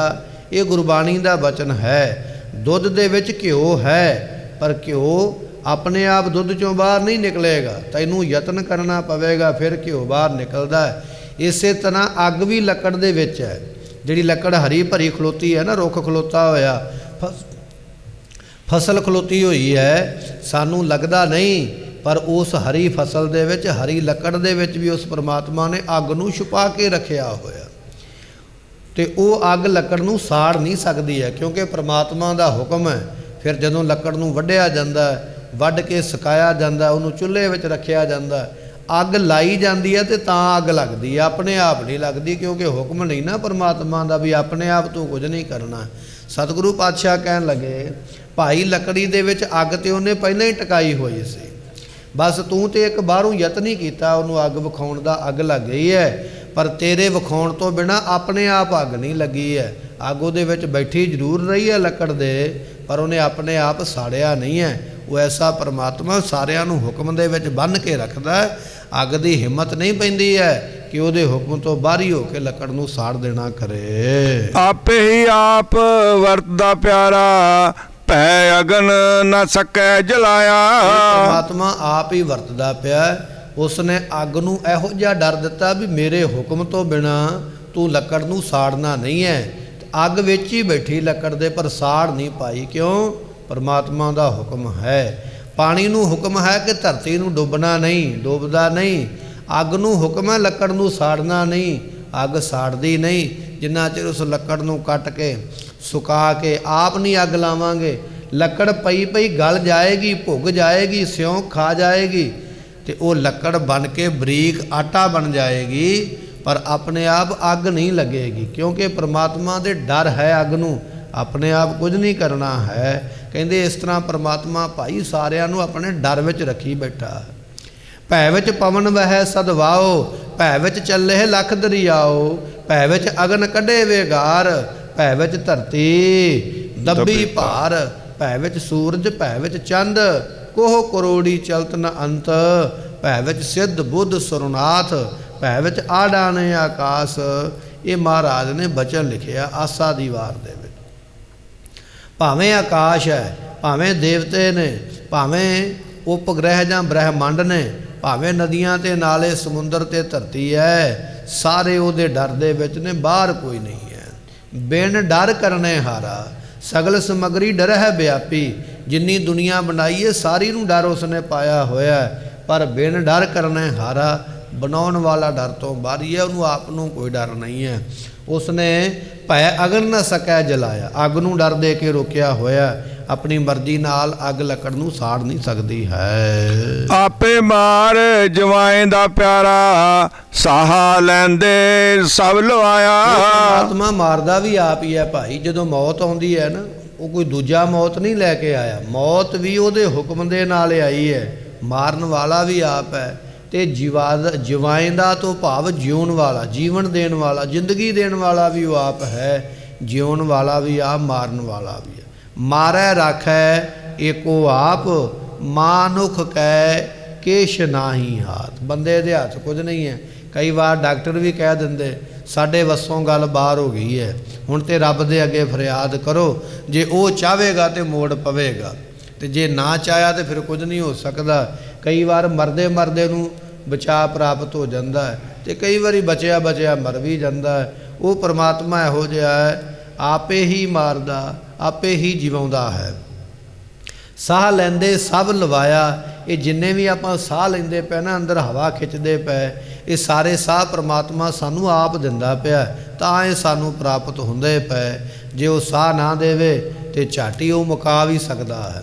ਜੇ ਉਹ ਖਤਮ ਕਰਨਾ ਚਾਹੇ ਤੇ ਸਾਹ ਦੇ ਵਿੱਚ ਨਿੱਕਾ ਜਿਹਾ ਇੱਕ ਕਣ ਭੇਜ ਦੇਵੇ ਤੇ ਮੌਤ ਹੋ ਜਾਂਦੀ ਹੈ। ਜਿਵੇਂ ਅੱਜ ਆਪਾਂ ਆਖਦੇ ਵੀ ਇੱਕ ਵਾਇਰਸ ਆ ਗਿਆ, ਉਹ ਸਾਹ ਦੇ ਰਾਹੀਂ ਅੰਦਰ ਚਲੇ ਜਾਂਦਾ ਹੈ। ਕਿੱਡਾ ਕੁ ਇੱਕ ਛੋਟਾ ਜਿਹਾ ਕਣ ਹੀ ਹੈ, ਜਿਹੜਾ ਵੇਖਿਆ ਵੀ ਨਹੀਂ ਜਾ ਸਕਦਾ ਹੈ, ਪਰ ਪਰਮਾਤਮਾ ਉਹ ਸਾਹ ਦੇ ਰਾਹੀਂ, ਉਸ ਕਣ ਦੇ ਰਾਹੀਂ ਪਤਾ ਨਹੀਂ ਕਿੰਨਿਆਂ ਕੁ ਨੂੰ ਮੌਤ ਦਿੰਦਾ ਪਿਆ ਹੈ। ਇਹ ਉਹਦਾ ਹੁਕਮ ਹੈ ਭਾਈ। ਜਦੋਂ ਮੌਤ ਲਿਆਉਣੀ ਹੈ ਉਹਨੇ ਬਹਾਨਾ ਬਣਾ ਦੇਣਾ ਹੈ, ਜਦੋਂ ਜ਼ਿੰਦਗੀ ਦੇਣੀ ਹੈ ਉਦੋਂ ਵੀ ਉਸਨੇ ਬਹਾਨਾ ਬਣਾ ਦੇਣਾ। ਉਹ ਸਮਰੱਥ ਹੈ, ਆਪ ਹੀ ਸਾਰਿਆਂ ਨੂੰ ਸਾਹ ਦੇਣ ਵਾਲਾ ਹੈ। ਆਪੇ ਤਾਣ ਦੀਵਾਨ ਹੈ ਪਿਆਰਾ, ਆਪੇ ਕਾਰੇ ਲਾਇਆ। ਆਤਮਾ ਤਾਣ ਕਹੀਏ ਬਲ ਰੂਪ ਆਪ ਹੀ ਹੈ। ਜਿਨ੍ਹਾਂ ਕੋਲ ਜ਼ੋਰ ਨਹੀਂ ਨਾ ਹੈਗਾ, ਕਮਜ਼ੋਰ ਨੇ ਵਿਚਾਰੇ, ਪਰਮਾਤਮਾ ਚਾਹਵੇ ਤੇ ਉਹਨਾਂ ਕਮਜ਼ੋਰਾਂ ਨੂੰ ਬਲ ਵੀ ਦੇ ਦਿੰਦਾ ਹੈ, ਸ਼ਕਤੀਸ਼ਾਲੀ ਪਾਵਰਫੁੱਲ ਬਣਾ ਦਿੰਦਾ ਹੈ। ਜਿਨ੍ਹਾਂ ਨੂੰ ਕੋਈ ਨਹੀਂ ਜਾਣਦਾ ਉਹਨਾਂ ਨੂੰ ਸਲਾਮਾਂ ਹੋਣ ਲੱਗ ਪੈਂਦੀਆਂ। ਉਹ ਤਾਣ ਕਹੀਏ ਬਲ ਦੇਣ ਵਾਲਾ ਹੈ। ਤੇ ਦੀਵਾਨ ਤੋਂ ਭਾਵ ਹੁੰਦਾ ਆਸਰਾ। ਉਹ ਪਰਮਾਤਮਾ ਆਸਰਾ ਵੀ ਦੇਣ ਵਾਲਾ, ਜਿਨ੍ਹਾਂ ਨੂੰ ਕੋਈ ਨਹੀਂ ਨਾ ਆਸਰਾ ਹੈਗਾ। ਜਿਵੇਂ ਆਕਾਸ਼ ਨੂੰ ਆਸਰਾ ਦੇ ਕੇ ਉਹਨੇ ਟਿਕਾਇਆ, ਜਿਵੇਂ ਸਾਡੇ ਏਡੇ ਤਕੜੇ ਸਰੀਰ ਨੂੰ ਉਹਨੇ ਸਵਾਸਾਂ ਦਾ ਖੰਭਾ ਦਿੱਤਾ ਹੋਇਆ। ਅਸੀਂ ਸਾਹ ਦੇ ਆਸਰੇ ਤੁਰਦੇ ਨਾ, ਸਾਡਾ ਕੁਆਂਟਲ ਦਾ ਸਰੀਰ ਹੈ, 50 ਕਿਲੋ ਦਾ ਸਰੀਰ ਹੈ, ਚੱਲਦਾ ਕਾਹਦੇ ਆਸਰੇ? ਹਵਾ ਦੇ ਆਸਰੇ ਚੱਲਦਾ ਪਿਆ। ਇਹ ਸਵਾਸਾਂ ਦਾ ਖੰਭਾ ਉਹਨੇ ਦਿੱਤਾ ਹੋਇਆ। ਪਰਮਾਤਮਾ ਆਪ ਤਾਣ ਦੀਵਾਨ ਹੈ, ਆਸਰਾ ਦੇਣ ਵਾਲਾ ਹੈ। ਆਪੇ ਕਰੇ ਕਰਾਇਆ, ਉਹ ਸਾਰੇ ਕਾਰੇ ਲਾਇਆ, ਆਪੇ ਕਾਰੇ ਲਾਇਆ। ਉਹਨੇ ਸਾਰਿਆਂ ਨੂੰ ਆਪ ਹੀ ਕਾਰੇ ਕਹੀਏ ਕੰਮ ਲਾਇਆ ਹੋਇਆ। ਕਿਸੇ ਨੂੰ ਕਿਸੇ ਕੰਮ ਦੇ ਵਿੱਚ, ਕਿਸੇ ਨੂੰ ਕਿਸੇ ਕੰਮ ਦੇ ਵਿੱਚ ਲਾਇਆ ਹੋਇਆ ਹੈ। ਜੋ ਆਪ ਚਲਾਏ ਤਿਉ ਚੱਲੀਏ ਪਿਆਰੇ, ਜਿਉ ਹਰ ਪ੍ਰਭ ਮੇਰੇ ਪਾਇਆ। ਰਾਮਦਾਸ ਪਾਤਸ਼ਾਹ ਕਹਿਣ ਲੱਗੇ, ਐ ਇੰਦਰ ਦੇਵਤੇ, ਐ ਇੰਦਰ ਰਾਜਾ, ਜਿਉ ਆਪ ਚਲਾਏ, ਜਿਵੇਂ ਉਹ ਪਰਮਾਤਮਾ ਆਪ ਚਲਾਉਂਦਾ ਹੈ, ਤਿਉਂ ਚੱਲੀਏ ਪਿਆਰੇ। ਉਸ ਪਿਆਰੇ ਦੇ ਹੁਕਮ ਦੇ ਵਿੱਚ ਹੀ ਚੱਲਣਾ ਪੈਂਦਾ ਹੈ। ਜਿਹੜੇ ਹੁਕਮ ਦੇ ਵਿੱਚ ਚੱਲਣਗੇ ਉਹ ਸੁਖੀ ਰਹਿ ਜਾਣਗੇ। ਜਿਉਂ ਚਲਾਏ ਤਿਉਂ ਚੱਲੀਏ ਪਿਆਰੇ। ਐ ਪਿਆਰੇ ਪਰਮਾਤਮਾ, ਜਿਵੇਂ ਤੂੰ ਸਾਨੂੰ ਚਲਾਉਂਦਾ ਹੈ ਨਾ, ਅਸੀਂ ਤੇਰੇ ਹੁਕਮ ਦੇ ਵਿੱਚ, ਤੇਰੇ ਡਰ ਦੇ ਵਿੱਚ, ਤੇਰੇ ਭੈ ਦੇ ਵਿੱਚ ਚੱਲਦੇ ਹਾਂ। ਮੇਰੇ ਹਰ ਪ੍ਰਭ ਮੇਰੇ ਪਾਇਆ, ਜਿਵੇਂ ਮੇਰੇ ਪਰਮਾਤਮਾ ਨੂੰ, ਪਰਮੇਸ਼ਰ ਨੂੰ ਪਾਇਆ ਕਿ ਇਹ ਚੰਗਾ ਲੱਗਾ, ਉਸੇ ਤਰ੍ਹਾਂ ਉਹ ਜੀਵਾਂ ਨੂੰ ਚਲਾਉਂਦਾ, ਆਪਣੇ ਹੁਕਮ ਦੇ ਵਿੱਚ ਰੱਖਦਾ ਹੈ। ਆਪੇ ਜੰਤੇ ਜੰਤ ਹੈ ਪਿਆਰਾ, ਜਨ ਨਾਨਕ ਵਜਹਿ ਵਜਾਇਆ। ਪਾਤਸ਼ਾਹ ਕਹਿੰਦੇ ਉਹ ਪਰਮਾਤਮਾ ਜੰਤਰੀ ਵੀ ਆਪ ਹੈ। ਜੰਤਰੀ ਕਿਹਾ ਜਾਂਦਾ ਸਾਜ਼ ਨੂੰ, ਜਿਵੇਂ ਹਾਰਮੋਨੀਅਮ ਹੈ, ਤਬਲਾ ਹੈ, ਸਿਤਾਰ ਹੈ, ਸਰੰਦਾ ਹੈ, ਰਬਾਬ ਹੈ। ਇਹ ਜਿੰਨੇ ਵਾਜੇ ਬਣੇ ਨਾ ਦੁਨੀਆ ਦੇ ਆਵਾਜ਼ ਕੱਢਣ ਵਾਲੇ, ਇਹ ਵਾਜੇ ਵੀ ਉਹ ਪਰਮਾਤਮਾ ਆਪ ਹੀ ਹੈ। ਵਾਜੇ ਵਿੱਚ ਵੀ ਬੈਠਾ, ਤਬਲੇ ਵਿੱਚ ਵੀ ਬੈਠਾ, ਸਰੰਦੇ ਵਿੱਚ, ਰਬਾਬ ਵਿੱਚ। ਉਹ ਜੰਤਰੀ ਵੀ ਪਰਮਾਤਮਾ ਆਪ ਹੀ ਹੈ। ਆਪੇ ਜੰਤੀ ਜੰਤ ਹੈ ਪਿਆਰਾ। ਤੇ ਜੰਤ ਕਹਿੰਦੇ ਵਜਾਉਣ ਵਾਲੇ ਨੂੰ, ਜਿਹੜਾ ਵਜਾਉਂਦਾ ਪਿਆ ਸਾਜ਼, ਉਹ ਸਾਜ਼ ਵਜਾਉਣ ਵਾਲਾ ਵੀ ਆਪ ਹੈ। ਪਹਿਲਾਂ ਸਾਜ਼ ਦੇ ਵਿੱਚ ਵੀ ਆ ਬੈਠਾ ਹੈ, ਫਿਰ ਸਾਜ਼ ਵਜਾਉਣ ਵਾਲੇ ਵਿੱਚ ਵੀ ਆ ਬੈਠਾ ਹੈ। ਆਪੇ ਜੰਤੀ ਜੰਤ ਹੈ ਪਿਆਰਾ। ਪਾਤਸ਼ਾਹ ਕਹਿਣ ਲੱਗੇ, ਇਸੇ ਤਰ੍ਹਾਂ ਜਦ ਨਾਨਕ ਵਜਹਿ ਵਜਾਇਆ, ਜਿਵੇਂ ਉਹ ਵਜਾਉਂਦਾ ਹੈ ਉਵੇਂ ਹੀ ਵੱਜਦੇ ਪਏ। ਇਸੇ ਤਰ੍ਹਾਂ ਜਿੰਨੇ ਆਪਾਂ ਜੀਵ ਆ ਨਾ, ਇਹ ਪਰਮਾਤਮਾ ਦੇ ਅਸੀਂ ਵਾਜੇ ਹੀ ਹਾਂ। ਤੇ ਪਰਮਾਤਮਾ ਆਪ ਹੀ ਸਾਡੇ ਸਰੀਰਾਂ ਰੂਪੀ ਵਾਜਿਆਂ ਨੂੰ ਵਜਾਉਣ ਵਾਲਾ ਹੈ। ਉਹ ਜਿਵੇਂ ਸਾਨੂੰ ਬੁਲਾਉਂਦਾ ਹੈ ਉਵੇਂ ਅਸੀਂ ਬੋਲਦੇ ਹਾਂ। ਜਿਉਂ ਬੁਲਾਵੈ ਹੈ ਤਿਉਂ ਬੋਲੇ ਸੁਆਮੀ, ਕੁਦਰਤ ਕਵਨ ਹਮਾਰੀ। ਕੁਦਰਤ ਕਹੀਏ ਸਾਡੇ ਵਿੱਚ ਕੀ ਹਿੰਮਤ ਹੈ, ਸਾਡੇ ਵਿੱਚ ਕੀ ਜ਼ੋਰ ਹੈ ਵੀ ਅਸੀਂ ਤੇਰੇ ਤੋਂ ਬਾਹਰੀ ਹੋ ਕੇ ਕੁਝ ਬੋਲ ਸਕੀਏ। ਜਿਉਂ ਸਾਨੂੰ ਤੂੰ ਬੁਲਾਉਂਦਾ ਹੈ ਅਸੀਂ ਉਸੇ ਤਰ੍ਹਾਂ ਬੋਲਦੇ ਹਾਂ। ਮਹਾਰਾਜ ਕਹਿਣ ਲੱਗੇ, ਆਪੇ ਜੰਤੀ ਜੰਤ ਹੈ ਪਿਆਰਾ। ਉਹ ਪਰਮਾਤਮਾ ਵਾਜਾ ਵੀ ਆਪ ਹੈ, ਵਾਜੇ ਨੂੰ ਵਜਾਉਣ ਵਾਲਾ ਵੀ ਆਪ ਹੈ। ਉਹ ਪਰਮਾਤਮਾ ਸਰੀਰ ਵੀ ਆਪ ਹੈ, ਸਰੀਰਾਂ ਵਿੱਚ ਬੋਲਣ ਵਾਲਾ ਵੀ ਆਪ ਹੈ। ਜਨ ਨਾਨਕ ਵਜਹਿ ਵਜਾਇਆ, ਇਹ ਸਾਰੇ ਸਰੀਰ ਉਹਦੇ ਵਜਾਇਆ ਵੱਜਦੇ ਪਏ, ਉਹਦੇ ਬੁਲਾਇਆ ਬੋਲਦੇ ਪਏ। ਕਿਸੇ ਨੂੰ ਕੋਈ ਬੋਲੀ ਦਿੱਤੀ ਹੈ, ਕਿਸੇ ਨੂੰ ਕੋਈ ਬੋਲੀ ਦਿੱਤੀ ਹੈ, ਕਿਸੇ ਨੂੰ ਮਿੱਠੇ ਬਚਨ, ਕਿਸੇ ਨੂੰ ਕੌੜੇ ਬਚਨ, ਕਿਸੇ ਨੂੰ ਰੁੱਖਾ, ਕਿਸੇ ਨੂੰ ਚੰਗਾ। ਇਹ ਬੋਲਣ ਦਾ ਉਸਨੇ ਸੁਭਾਅ ਬਖਸ਼ਿਸ਼ ਕੀਤਾ। ਕਿਸੇ ਦੀ ਜ਼ੁਬਾਨ ਵਿੱਚ ਰਸ ਬਖਸ਼ਿਆ, ਉਹ ਬਚਨ ਬੋਲਦਾ ਦੁਨੀਆ ਨੂੰ ਮੋਹ ਲੈਂਦਾ ਹੈ। ਕਿਸੇ ਦੀ ਜ਼ੁਬਾਨ ਵਿੱਚ ਇੰਨੀ ਕੁੜੱਤਣ ਬਖਸ਼ੀ ਉਸਨੇ